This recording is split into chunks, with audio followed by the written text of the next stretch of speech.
आणि आता आपण ऐकणार आहोत परमपूज्य गोविंद देवगिरीजी महाराज यांना। आपण सगळेजण महाराजांचं कार्य या सगळ्याशी अवगत आहोत। देशाचे पंतप्रधान माननीय नरेंद्र मोदीजींनी राम जन्मभूमी सोहळ्याच्या निमित्तानं 11 दिवसांचा एक अनुष्ठान केलं होतं, आपल्याला सगळ्यांना माहिती आहे। आणि तो उपवास त्यांनी गोविंद देवगिरीजी महाराजांच्या हस्ते सोडला आणि तो सोहळा आपण सगळ्यांनी प्रसार माध्यमांच्या माध्यमातून घरात बसून अनुभवला। अनेक वर्षांचं स्वप्न पार पडलं आणि हा सगळा भाग आणि त्याच्यातले अविभाज्य असा घटक असणारे महाराज आज आपल्या सोबत आहेत। त्यामुळे त्यांचं मार्गदर्शन, त्यांचे शब्द ऐकण्यासाठी आपण सगळेजणच आतुर आहोत। मी विनंती करेन पुन्हा एकदा महाराजांना की त्यांनी कृपया मार्गदर्शन करावं।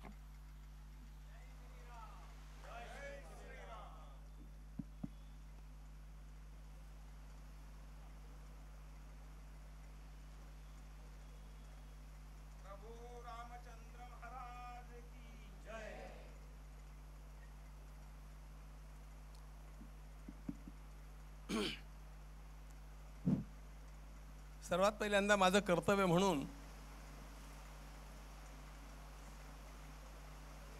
आदरणीय ब्रह्मलीन डॉक्टर बालाजी तांबे यांनी केलेलं आत्मकथन आणि प्रख्यात लेखक श्री राजेंद्र खेर यांनी त्याचं केलेलं संपादन यानं अतिशय सुंदर नटलेलं अशा प्रकारचं हे पुस्तक नव्हे हा ग्रंथ, ग्रंथ नव्हे हा ग्रंथराज याचं आज संतुलन युगे युगे या नावानं प्रकाशन झाल्याची मी घोषणा करतो।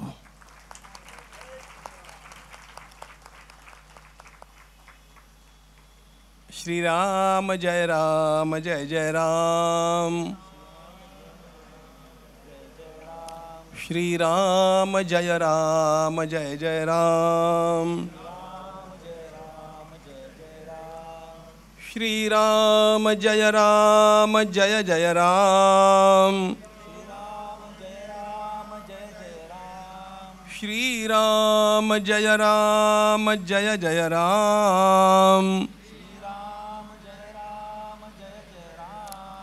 श्रीराम जय राम जय जय राम, श्रीराम जय राम जय जय राम, श्रीराम जय राम जय जय राम।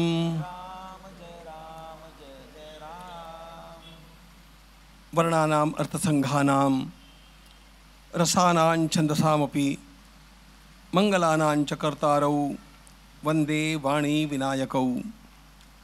नमामि सद्गुरुं शान्तं सच्चिदानंद विग्रहं पूर्णब्रह्म परानंदम् ईशम् आनन्दिवल्लभम्। प्रपन्नपारिजाताय तोत्रवेत्रैकपाणये ज्ञानमुद्राय कृष्णाय गीतामृतदुहे नमः। माधुर्यरसकल्लोलां शिवशक्त्यैकरूपिणीम् अमृतानुभवार्थाय वन्दे ज्ञानेशनन्दिनीं। यस्य वेदमयी वाणी, यस्य देवमयी तनुः, यस्य ब्रह्ममयी दृष्टिः, स गुरुः पातु मां सदा। आपदामपहर्तारं दातारं सर्वसम्पदां लोकाभिरामं श्रीरामं भूयो भूयो नमाम्यहम्।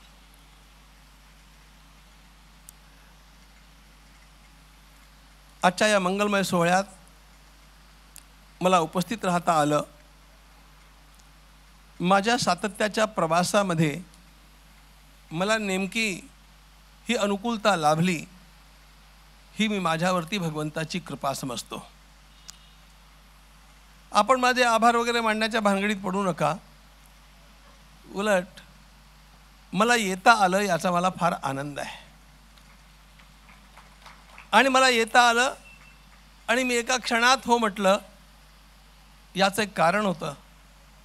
मी डॉक्टरांना शब्द दिला होता, त्यांचा माझा शेवटचा जो फोन झाला त्यांच्या महासमाधीच्या एक 4-5 महिन्याआधी त्यात त्यांनी मला सांगितलं होतं की तुम्ही एकदा माझ्याकडे जेवणा करता या, भिक्षे करता या. मी तुमच्या पथ्याप्रमाणे तुमच्या सोहळ्याप्रमाणे सगळं काही करेन. मी म्हटलं मला त्यातल्या कशाचीच आवश्यकता नाही आणि तुमच्याकडे येणं मला आवडेल डॉक्टर, मी नक्की येईन म्हटलं होतं. आता माझी व्यस्तता लोक समजावून घेतात, ही लोकांचीच कृपा आहे खरोखर. पण मी त्यांना म्हटलं मला वेळ मिळाला की मी तुम्हाला फोन करेन, पण नक्की येईन. आणि त्यानंतर 4-5 महिन्यातच ते गेले. आता त्यांना मी फोन कसा करू आणि आता त्यांना यांना फोन सांगून करून जाऊ कसा, माझ्या मनात सारखं एक डाचत होतं की ते गेल्यानंतर त्यांच्या श्रद्धांजली करता सुद्धा मी काही लिहू किंवा बोलू शकलो नाही. त्यामुळे त्यांचं जे काही माझ्यावरती आणि या समाजावरती ऋण होतं त्यातनं अंशतः उतराई होण्याकरता आजच्या कार्यक्रमात मला येणं अनिवार्य होतं, आवश्यक होतं, ते माझं कर्तव्य होतं. ही माझी भावना होती. माझी ही भावना फार प्रबळ असते. बाळशास्त्री हरदास गेल्यानंतर काही वर्षांच्या पश्चात जेव्हा मी पहिल्यांदा नागपूरला माझ्या कार्यक्रमाकरता गेलो तेव्हा मीना त्यांना भेटण्याकरता मी मुद्दाम गेलो आणि काहीतरी त्यांच्यापुढे ठेवलं सेवा म्हणून. त्यांनी मला विचारलं हे काय. मी म्हटलं बाळशास्त्रींचं माझ्यावरती ऋण आहे.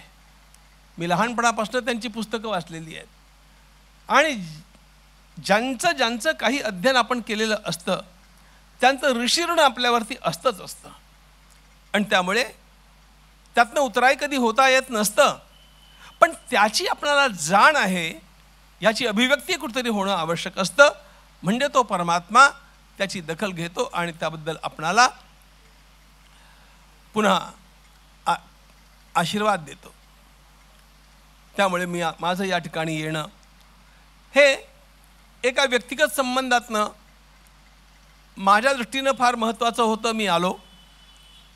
पण तसाही ज्या विषयाची चर्चा आपण या ठिकाणी ऐकतो आहोत आणि ज्या विषयाच्या भोवती हा सगळा कार्यक्रम गुंफलेला आहे, जो या विषयाचा गाभा आहे त्याला आपण आत्मसंतुलन म्हणा. आत्मसंतुलन हा तर विषय आहेच, मुळात फार गोड शब्द आहे, हा फार चांगला आहे.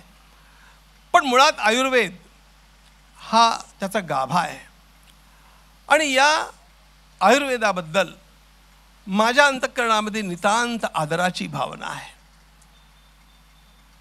मी कुठल्याही एका पथीचा अनुयायी नाही, त्याप्रमाणे मी चालत नाही. मला होलिस्टिक थेरपी जास्त चांगली वाटते, पण त्यामध्ये सर्वोपरी आयुर्वेदाचं स्थान आहे. ते अबाधित आहे आणि ते अबाधित असलं पाहिजे अशा प्रकारची माझी अत्यंत पक्की धारणा आहे. आणि ही आत्ताची नाही आहे, ही मी विद्यार्थी अवस्थेत असल्यापासूनची आहे.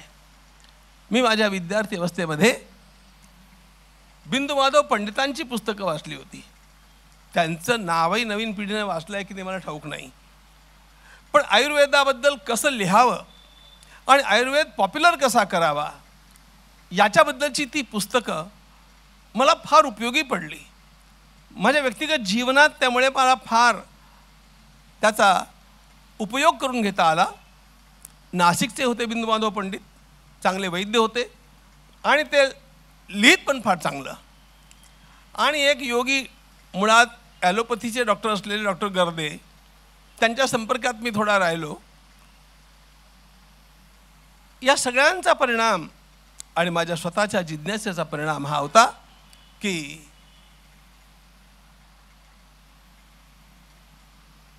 रोगमुक्त जीवन जगायचं असेल, रोगमुक्त समाज टिकवायचा असेल आणि रोगमुक्त बालकांना पुढे जन्म द्यायचा असेल तर प्रत्येकानं आयुर्वेदाचीच कास धरणं आवश्यक आहे.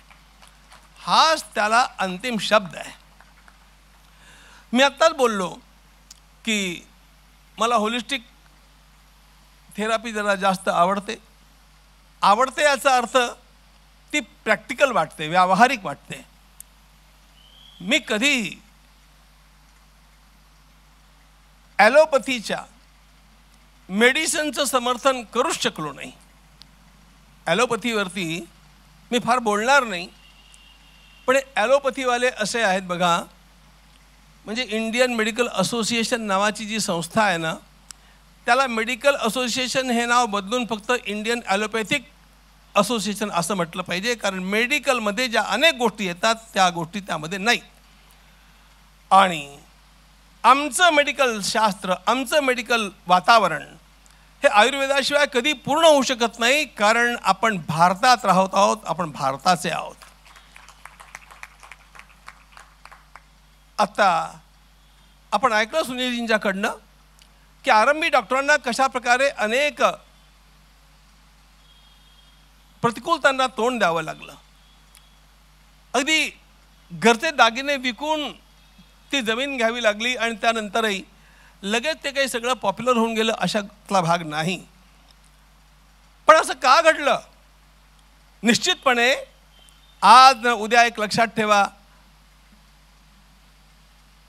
ज्याप्रमाणे हा आपल्या देशाचा अमृतकाल आहे त्याप्रमाणे हा आपल्या आयुर्वेदाचा पण अमृतकालच आहे. आणि तो अमृतकाल अधिकाधिक वेगानं जवळ येणार आहे. पण आत्ता अशा प्रकारचे दिवस दिसत असले तरी पण तेव्हा ही जी प्रतिकूलता भोगावी लागली याचं कारण ज्या प्रकारच्या शिक्षणाच्या चाकोरीतनं आपण गेलो, आपल्याला जायला लागलं, त्या शिक्षणाच्या चाकोरीमध्ये जे जे संस्कृतमध्ये आहे ते हे आहे, ते बुरसटलेलं आहे. जे जे संस्कृत भाषेमध्ये आहे किंवा आमच्या पूर्वजांनी सांगितलेलं आहे ते सगळं त्याज्य आहे. यद्य साहेबोक्तम तत्प्रमाणम, जे साहेबांनी सांगितलं, जे इंग्रजीमध्ये आलं ते उत्तम, अशा प्रकारची मनोधारणा आपली सर्वांची बनवून टाकण्यात आली. आणि ती बनवून टाकण्यामध्ये ज्याप्रमाणे आपण एक मोठं पारतंत्र्य सहन केलं, पचवलं. आधीचं पारतंत्र्य मुघलांचं होतं, नंतरचा जाच हा इंग्रजांचा होता. पण त्यानंतर अनेक वर्षापर्यंत 70 वर्ष तर नक्कीच आपणाला या मोगलांचे आधुनिक आणि इंग्रजांचे आधुनिक जे वंशज आहेत भारतीय, त्यांच्या जाचातनं जावं लागलं. आणि त्यामुळे कुठेही भारतीय दर्शनशास्त्रांना, भारतीय उपचार पद्धतींना, भारतीयत्वातल्या कुठल्याही अंगाला चांगले दिवस येतील अशा प्रकारचं कधी घडलं नाही. अशा प्रकारचं घडू नये याकरता शासन आणि विशेषतः हे शासन ज्यांच्या तंत्रावरती चाललेलं होतं या साम्यवादी विचारसरणीनं पूर्णपणे प्रयत्न केलेत. आणि त्याचा परिणाम हा होता, आत्तासुद्धा आमच्या पूज्य स्वामी रामदेवजींच्यावरती झालेली केस वगैरे जे आहे ना, ते कोर्टात काय झालं ते झालं. लक्षात हे ठेवा, ते सगळं नीट होऊन जाणार आहे मला ठाऊक आहे. मुद्दा असा आहे की अशा प्रकारचे जाचक कायदे निर्माण करून ठेवण्यात आले. त्या कायद्यांच्यामुळे काही गोष्टींना, ज्या गोष्टींना ॲलोपॅथीमध्ये उपाय नाही, अशा कुठल्याही गोष्टीला उपाय आमच्या मेडिसिनमध्ये आहे असं म्हणणं हा गुन्हा होऊन गेला. याचं कारण ॲलोपॅथीखेरीज अन्य कुठल्याही प्रकारच्या मेडिसिनला किंवा कुठल्याही प्रकारच्या उपचार पद्धतीला मान्यता देण्याची या लोकांची इच्छाच नव्हती. आणि याच्या मुळामध्ये सगळ्यात मोठा डाव हा होता की भारतीयता मारायची, सगळ्या भारतीय शास्त्रांचं निकंदन करायचं, मुळात हा देश उभा राहू नये अशा प्रकारच्या मनसुब्यांनी अनेक दशकं आपल्यावरती राज्य केलं. आणि मुळात इंग्रजी शिक्षण पद्धती सुरू झाली त्यावेळेलाच मॅक्स मुलरचं पत्र आहे की India has been conquered once, it must be conquered again, and the second conquest must be through education. शिक्षणाच्या माध्यमातून भारताला कायमचा गुलाम बनवून ठेवता येईल, केवळ राजकीय माध्यमातून त्याला ठेवता येणार नाही. म्हणून या लोकांची डोकी बदला, आणि या लोकांची डोकी बदलायची असतील तर यांची शिक्षण पद्धती बदला. आणि या शिक्षण पद्धतीमध्ये असं काही घाला की ज्यामुळे त्यांना त्यांच्या परंपरेबद्दल अभिमान वाटणार नाही. त्यांच्या परंपरेचा स्वाभिमान त्यांचा शिल्लक उरणार नाही आणि जे जे बाहेर न आलं ते चांगलं. अशा प्रकारच्या षडयंत्रांच्या मध्ये आपण सारखे भरडले गेलो. ही एक पिळवणूक होती आणि ही एक अत्यंत मोठी बौद्धिक पिळवणूक होती, ही एक सांस्कृतिक पिळवणूक होती. पण लक्षात ठेवा, शेवटी संभवामी युगे युगे अशा प्रकारचा तो परमात्मा तो आता आलेला आहे. राम आ गए. रामराज्याची संस्थापना करण्याकरता भगवान श्रीराम आता अयोध्येत येऊन विराजमान झालेले आहेत, याच्याबद्दल खात्री बाळगा. पण असेच भगवान आलेले नाही आहेत. त्यांच्या आधी अनेक विभूती येतात. जेव्हा जेव्हा एखाद्या देशामध्ये संपूर्ण क्रांती होते, अगदी रेनासन्स ज्याला म्हणून पुनरुत्थान जेव्हा घडतं, त्या पुनरुत्थानाच्या आधीच्या 25 वर्षामध्ये काय काय घडतं. माझा मान्य दत्तोपंत ठेंगडीजींशी फार जवळचा संबंध होता आणि त्यांच्या सहज गप्पांच्या मध्ये ते सांगायचे, आम्ही बघणार नाही पण तुम्ही रेनासन्स बघाल, या देशाचा पुनरुत्थान आम्ही तुमच्या डोळ्यांनी बघू. मी त्यांना म्हटलं, पण तुम्हाला त्याची खात्री कशी आहे? त्यांनी सांगितलं की जेव्हा जेव्हा रेनासन्स होतं, पुनरुत्थान होतं एखाद्या संस्कृतीचं, तेव्हा तेव्हा त्या संस्कृतीची प्राचीन शास्त्र, त्यांचा अभ्यास वेगळ्या ठिकाणी आरंभ होतो. त्या कला, ती शास्त्र त्यांना जोपासणारे आणि त्यांच्याबद्दल स्वाभिमान असणारे लोक आधी येतात. हा इतिहास आहे बघा. लोक येतात, ते ठिकठिकाणी आपापली कामं करतात. अनेकदा त्यांची परस्परांची ओळख पण नसते, पण शेवटी अशा प्रकारचं वातावरण निर्माण होतं की ज्यामुळे विभिन्न क्षेत्रामध्ये काम करणाऱ्या, एकमेकांशी परिचित नसणाऱ्या सगळ्या लोकांची ओळखही होते आणि सगळ्यांचा मिळून एकदा उठाव होतो आणि त्या राष्ट्रामध्ये पूर्ण पुनरुत्थान झाल्याशिवाय राहत नाही. त्यांनी मला सांगितलं होतं, हा संधिकाल आहे, येणाऱ्या 20-25 वर्षाचा संधिकाल, नंतर आम्ही असणार नाही पण तुम्ही तो बघाल. आपण भाग्यवान आहोत मित्रांनो, आपण रामाची प्रतिष्ठा होताना पाहिली.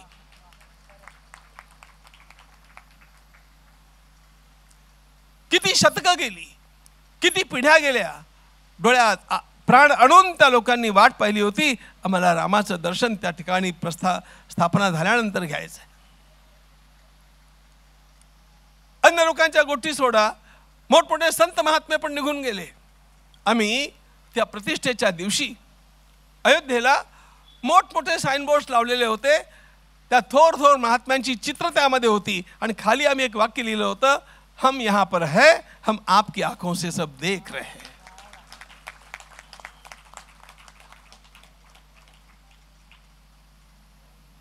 $370 नष्ट होईल हे कुणाला स्वप्नात तरी आलं होतं काय? आणि काय काय त्याचे परिणाम घडतील अशा प्रकारच्या किती वल्गना झालेल्या होत्या.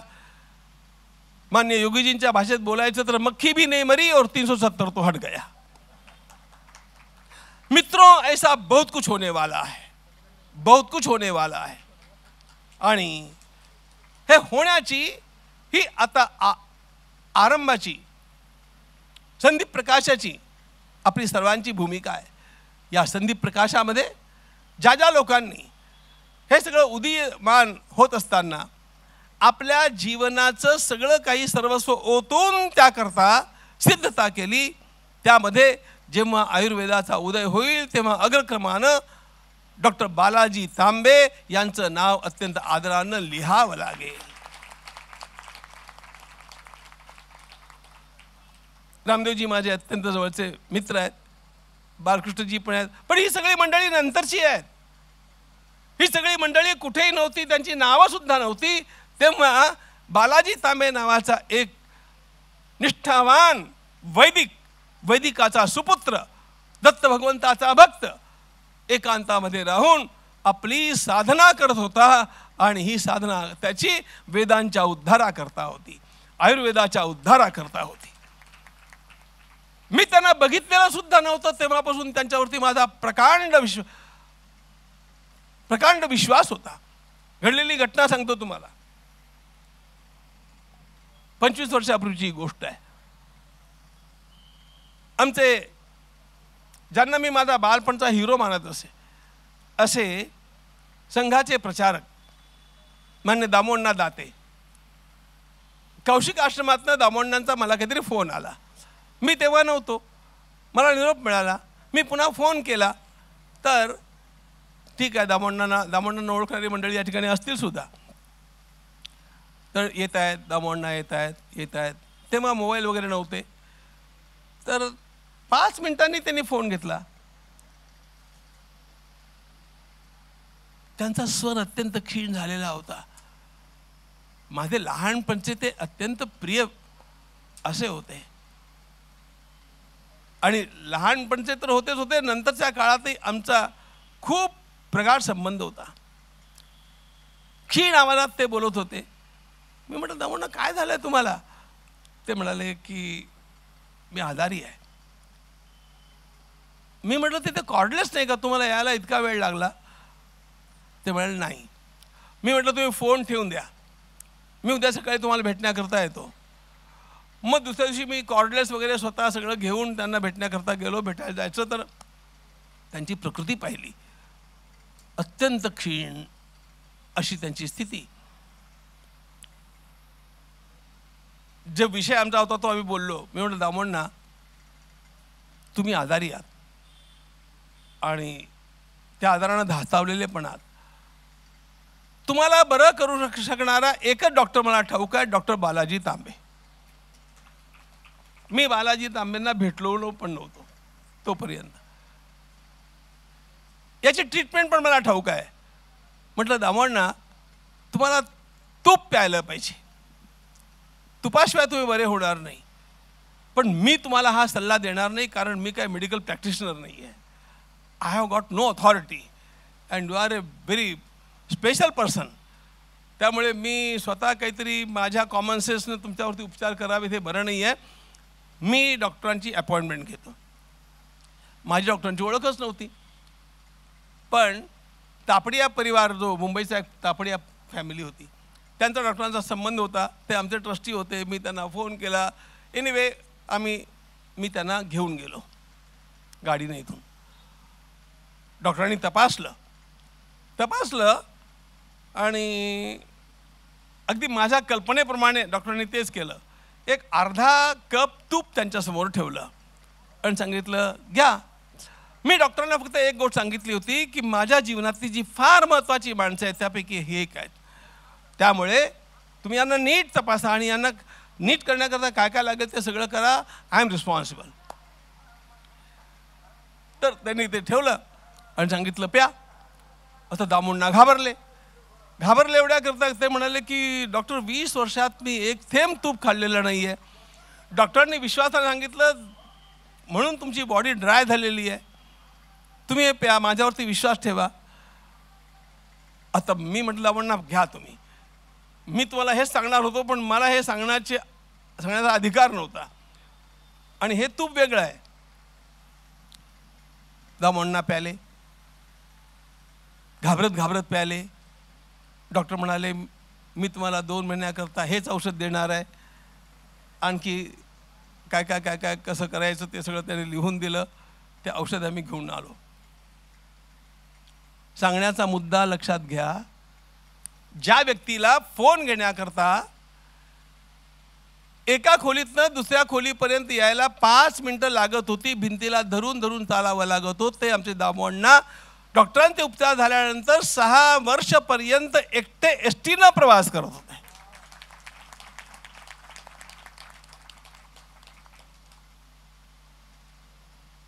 हा आयुर्वेद, ही आयुर्वेदाची किमया. आणि ही आयुर्वेदाची किमया कशात नाही? आयुर्वेद हा मूळच आत्मसंतुलनाचा गाभा आहे.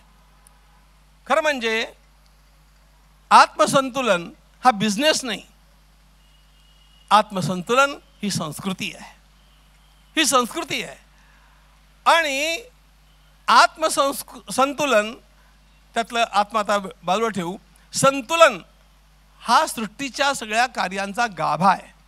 धर्म म्हणजे काय? लोक अनेक वेळेला धर्माबद्दल चर्चा करतात. धर्माची खरी व्याख्या काय असावी? धारणात धर्ममित्याहुः धर्मोधारयते प्रजाः. हे जेव्हा आपण मान्य करतो आणि ते सत्यच आहे, तेव्हा संपूर्ण सृष्टीचं संतुलन म्हणजे धर्म. म्हणजे काय? म्हणजे व्यष्टी, समष्टी, सृष्टी आणि परमेष्टी, व्यक्ती, समाज, निसर्ग आणि परमात्मा, या चौघांच्या मधलं संतुलन जेव्हा साधलं जातं तेव्हा त्याला धर्म म्हणतात. या चौघांच्या मध्ये संतुलन असलं पाहिजे. आपण काय केलं? धर्माचा नाश केला म्हणजे काय केलं? आपण या सृष्टीवरती अत्याचार केले. आज जे काही आपण भोगतो आहोत, अरे संपूर्ण देशामध्ये आपण हिंडा, एक नदी मला अशी दाखवा ज्या नदीचं पाणी ओंजळीत आपण घ्यावं आणि प्यावं. एकाही ठिकाणच्या नदीचं पाणी असं नाही. हे का? आपण पाण्याची खिलवाड केली. आपण इतका धूर सोडून दिला. आपण या वायूला प्रदूषित केलं. आपण या आकाशाशी खिलवाड केली. इतकी झाडं कापली, इतकी झाडं कापून टाकली. 5 कोटी झाडं जर ताबडतोब लागली नाही तर 15 वर्षानंतर या देशाचं भवितव्य ठीक नाही आहे. अशा प्रकारची हे कोणी केलं? आमच्या संस्कृतीनं आम्हाला हे शिकवलं की कधीही संतुलन सोडू नका. व्यक्तीला पण सुखात राहिलं पाहिजे, समाज पण सुखात असला पाहिजे. यांच्यातलं दोघांचं संतुलन सृष्टीच्या संतुलनाला सोबत असलं पाहिजे. म्हणून आमचा महाभारतकार म्हणतात झाडं तोडायला हरकत नाही आहे, पण एक झाड तोडताना 10 झाडं लावा आणि मग एक झाड तोडा. वापी, कूप हे सगळं निर्माण कसं करावं, तलाव निर्माण का करावेत आणि कशा प्रकारे या संतुलनाला सांभाळत राहावं, हे सगळं आम्हाला जर कुठे बघायला मिळत असेल तर ते वेदांच्या मधनं मिळतं आणि वेदांच्या उपांगांच्या मधनं मिळतं. आणि म्हणून I have been always telling that Vedas are not scriptures, they are cosmic constitution. या विश्वाची घटना म्हणजे वेद आहेत. विश्वाची घटना, हे विश्व ज्या नियमांनी चालतं त्या सगळ्या नियमांचं संकलन आपल्याला वेदांच्या मध्ये मिळेल. आता त्यामध्ये आणखी बारीक गोष्टी आहेत. वेदांच्या अर्थांना महत्त्व आहे की त्या ध्वनीला महत्त्व आहे, दोघांना महत्त्व आहे, दोघांचा उपयोग कसा केला पाहिजे याला पण महत्त्व आहे. पण तुम्ही त्याच्याशी कसंही खेळा, पण हे वेद रक्षित असले पाहिजेत, कारण या वेदांच्या मध्ये सृष्टीचं संविधान आहे. एका संस्थेचा कारभार एखाद्या घटनेप्रमाणे चालतो, एखाद्या देशाचा कारभार एखाद्या घटनेप्रमाणे चालतो. इतकं विराट हे विश्व आहे, त्याचा कारभार कुठल्या तरी नियमांनी चालतो आणि त्या नियमांचं आपणा सर्वांना संकलन कुठे मिळत असेल तर ते वेदांच्या मध्ये मिळतं. आणि त्या वेदांचा भाग आयुर्वेद आहे. आणि म्हणून आयुर्वेदाला सर्वोपरी महत्त्व आहे, सर्वोपरी महत्त्व आहे. मी बोलत असताना सांगत असतो,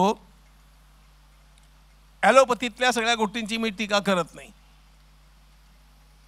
ॲलोपॅथीची सर्जरी आणि पॅथॉलॉजी या 2 गोष्टी अत्यावश्यक आहेत. आणि इमर्जन्सीमध्ये ॲलोपॅथी, इमर्जन्सीमध्ये तेवढ्यापुरती. बाकी ॲलोपॅथीच्या सगळ्या मेडिसिनमध्ये विषाखेरीज दुसरं काही नाही, केमिकल्सखेरीज दुसरं काही नाही. आणि त्यामुळे अगदीच अनिवार्य असतं तेव्हा कुठेतरी मी ॲलोपॅथीच्या गोळीला शिवलेला असेल. अशा प्रकारचं माझं नेहमीच आहे. मुळात लाईफस्टाईलचा विचार, जीवनशैलीचा विचार हा आपणाला आयुर्वेदानं दिला. आणि आयुर्वेदाप्रमाणे जीवनशैली ज्यांची असेल त्यांची जीवनं कशी असतात याचं उदाहरण फक्त तुम्हाला सांगतो. काय झालं,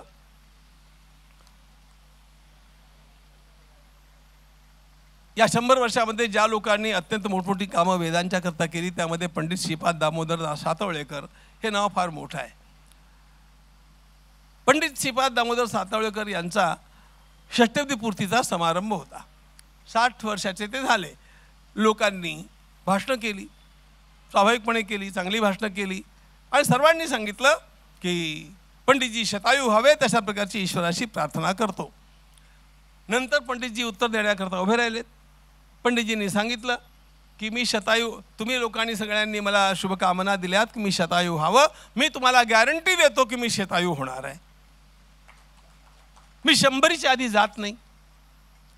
मला प्रश्न इतकाच आहे, पंडितजी म्हणाले, मला फक्त प्रश्न इतकाच पडलाय की जेव्हा माझी शताब्दी साजरी होईल तेव्हा तुमच्यापैकी किती लोक असतील.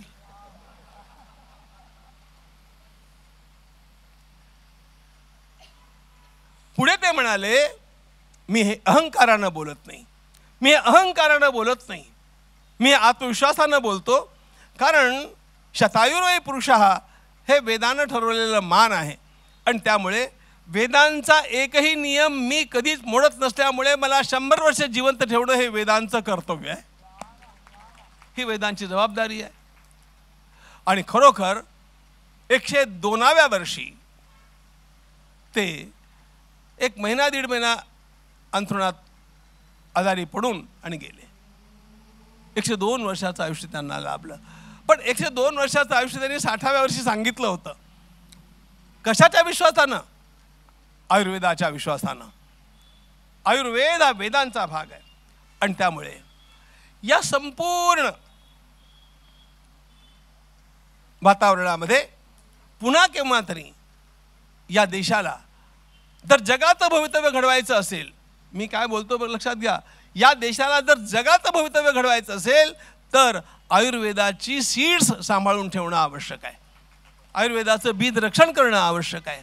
कारण काय होतं, जर बीजच संपून गेलं तर पुढल्या पिढ्यांच्या मध्ये पुन्हा ते पीक काढता येत नाही.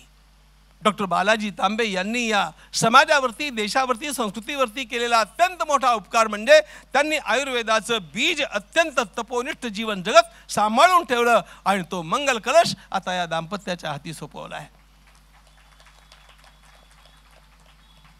आणि त्यांचे मानसपुत्र अभिजितजींच्या हाती पण सोपवलेलं आहे. मला यांचं भाषण ऐकताना वाटलं थोडं डोळे मिटून ऐकावं तर रामदेवजीच बोलतात असं वाटायला लागलं. पतंजलीची योगसूत्र काय आणि त्यातला विपाक काय आणि कर्म काय.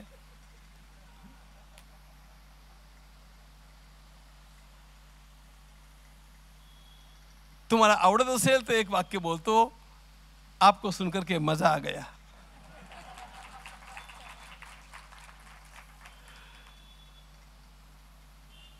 आयुर्वेदाची महती मी सांगावी आणि आयुर्वेदाची महती आमच्या शास्त्रीजींनी सांगावी यापेक्षा ती यांच्या मुखातनं यावी, याला फार मोठं महत्त्व आहे आणि ते माझ्या दृष्टीने फार महत्त्वाचं आहे.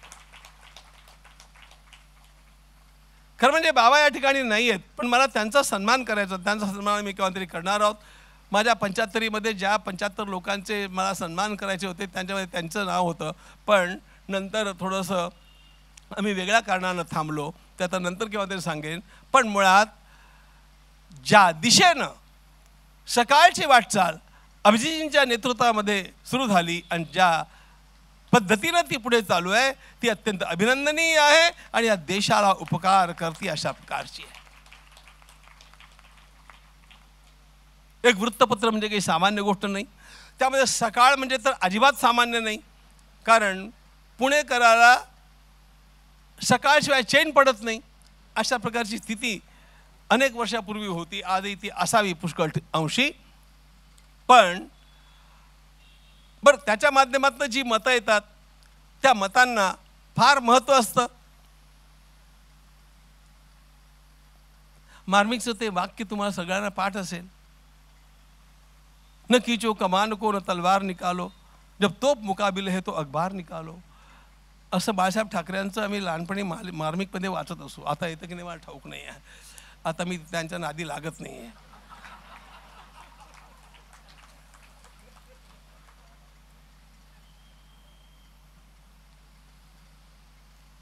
खरे थोर पुरुष बाळासाहेब, खरे.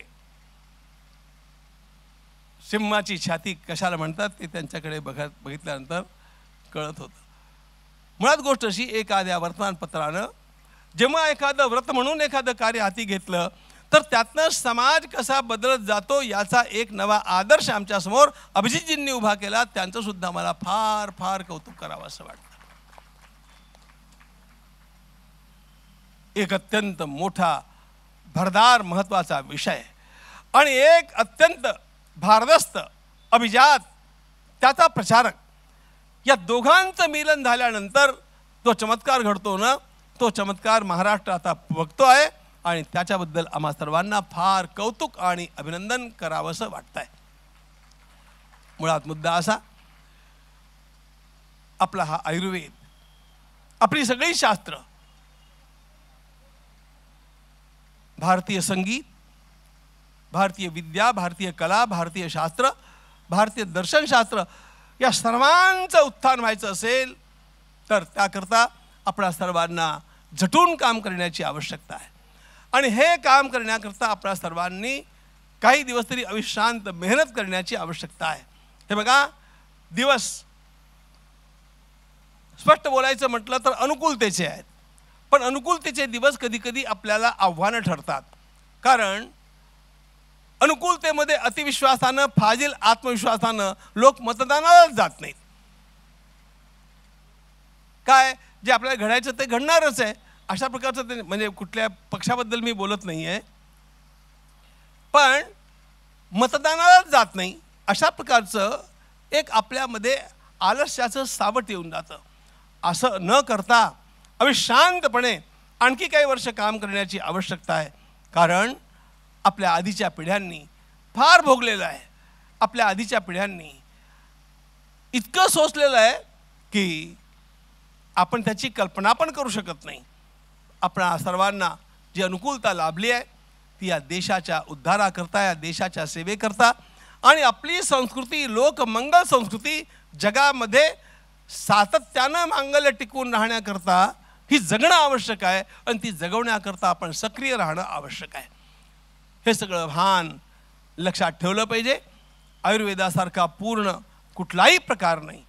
मी आयुर्वेदाला सर्वोपरी महत्त्व देतो, त्यानंतर निसर्गोपचाराला, थोडं होमिओपॅथीला, पॅथॉलॉजी आणि सर्जरीबद्दल मी बोललो. आणि अगदीच जेव्हा घाई असते आणि काहीतरी तात्कालिक उपाय आवश्यक असतो तेव्हा मी केव्हा तरी ॲलोपॅथीची गोळी बघतो. Otherwise I don't touch it. मला असं वाटतं आपल्या होलिस्टिक लाईफस्टाईलमध्ये हे फार महत्त्वाचं ठरेल. पण या सगळ्यांचं मूळ मात्र आयुर्वेद असला पाहिजे. स्वस्थस्य स्वास्थ्य रक्षणम, आतुरस्य व्याधिमोक्षणम. अरे आयुर्वेदामध्ये जो विचार केला आहे तो केवळ उपचारापुरता विचार केलेला नाही आहे. उपचार करण्याची पाळी आपल्यावरती येऊच नये म्हणून आचार कसा असला पाहिजे हे आयुर्वेद आपल्याला शिकवतं. आणि शोधून शोधून सुद्धा मला तरी ॲलोपॅथीमध्ये स्वस्थ म्हणजे काय, हेल्दी म्हणजे काय याची व्याख्या सापडलेली नाही. जितकी स्वस्थ शब्दाची व्याख्या आयुर्वेदानं आपणाला दिली, पूर्ण व्याख्या दिली, तशी व्याख्या देणारी कुठलीही पथी नाही आहे. आणि त्यामध्ये गमतीची गोष्ट अशी आहे, केवळ देहाचा विचार नाही केला. आपली पर्सनॅलिटी, आपलं हे व्यक्तिमत्व पंचस्तरीय आहे. अन्नमय कोश, प्राणमय कोश, मनोमय कोश, विज्ञानमय कोश, आनंदमय कोश या सर्वांचं स्वास्थ्य असलं पाहिजे. या सर्वांच्यामध्ये समता, संतुलन असलं पाहिजे. आणि म्हणून समदोषः समाग्निश्च समधातु मलक्रिया प्रसन्नात्मेंद्रियवना स्वस्थ इत्यविधीयते. इतकी सुंदर व्याख्या, त्याच्यावरतीच कितीतरी बोलत राहावं. पण निदान भूक लागल्यानंतर सुद्धा प्रसन्नतेनं तुम्ही इतकं ऐकून घेतलं याबद्दल आपलं सर्वांचं अभिनंदन.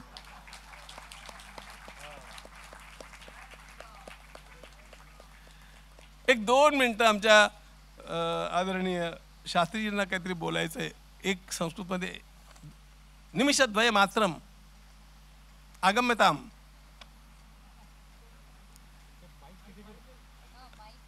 मुळात यामध्ये माझा एक शास्त्रीय दृष्टिकोन आहे. थिअरी झाली, प्रॅक्टिकल काय असतं हे आयुर्वेदाचं प्रॅक्टिकल तुमच्यासमोर उभं आहे. 94 वर्षाचं वय आहे.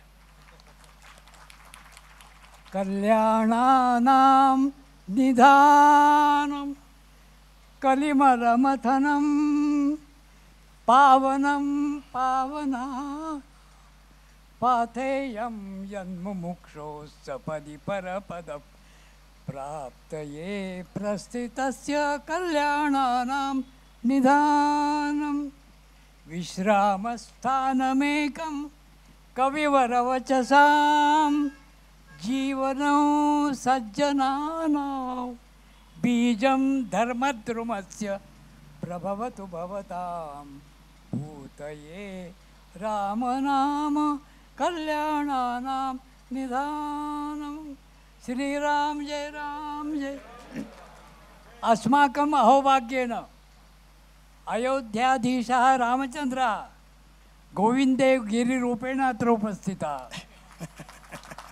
तेषां दर्शनेन भगवतः पूर्णावतारस्य श्रीरामचन्द्रस्य दर्शनं भवति इति मम श्रद्धा।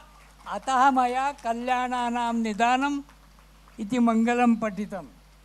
मया सोमनाथप्राणप्रतिष्ठासमये 75 एका प्रतिज्ञा कृता, प्रकटं वदिष्यामि चेत् संस्कृतेनैव। अतः संतुलनं मूलं संस्कृतं। संस्कृतं विना संतुलनं नास्ति, आयुर्वेदः नास्ति, अस्माकं जीवनं नास्ति, परमात्मा अपि नास्ति। अतः मया निमिषद्वयेन इदमेव उच्यते यद् अद्य अभिजित् पवार नाम्ना भगवान् अत्र उपस्थितः सर्वेषां मोक्षाय। सकाळपत्रस्य संस्थापकैः डॉक्टर नानासाहेब परुळेकरैः साकं 250तः 270पर्यन्तं 1952 to 72 मया वार्ताहरत्वेन देशे विदेशेषु तत्र बॉक्स कॅमेरा यन्त्रं गृहीत्वा छायाचित्रकारत्वेन राष्ट्रपति राजेन्द्र प्रसाद आदारभ्य सातोळेकरपर्यन्तं तेषां जन्मशताब्दी मया महाराष्ट्रशासनाय निवेद्य तान् अत्र पुण्यपत्तनम् आनीय पुरस्कारं शताब्दी दत्वा मया सत्कृतिः कृता आसीत्। ते डॉक्टर नानासाहेब परुळेकरः तैः यत् सकाळपत्रं संस्थापितं तस्य 90 जातानि। तत्र परमात्मा एतैः आनीतः। तेषां सर्वेषां वार्ताहराणां सम्पादकानां सेवकानां कृते अग्निहोत्रम् अनिवार्यं तैः कृतम्। अतः भगवान् परमेश्वरः अग्न्युपासनारूपेण यैः तत्र पुनः आनीता ते सकाळकाराः तेषां नामत्र दृष्ट्वा सञ्चालनमध्ये यथा संतुलन हीलिंग सेंटर आयुर्वेद तथैव मीडिया पार्टनर सकाळपत्रं विद्यते। मम जन्मनि जन्मनि एतादृशं दर्शनं भवतु इति भगवन्तं प्रार्थ्य आदौ मालविकां मालविकेश्वरं तत्र सम्पूज्य अभिजित् पवारापि तदधिकं मया अभिनन्द्यते। एतादृशः समारोहः समये समये भवन्तु। संतुलन प्रतिगृहं प्रतिहृदयम्। अहम् अत्र सभागृहे एकलः एव युवा 94 वर्षाची। मादृशम् आयुष्यं सर्वेषाम् आयुर्वेदस्य संतुलनस्य संस्कृतस्य स्वीकारेण भवतु इति भगवन्तं प्रार्थ्य निमिषद्वयं समाप्तं। नमो नमः।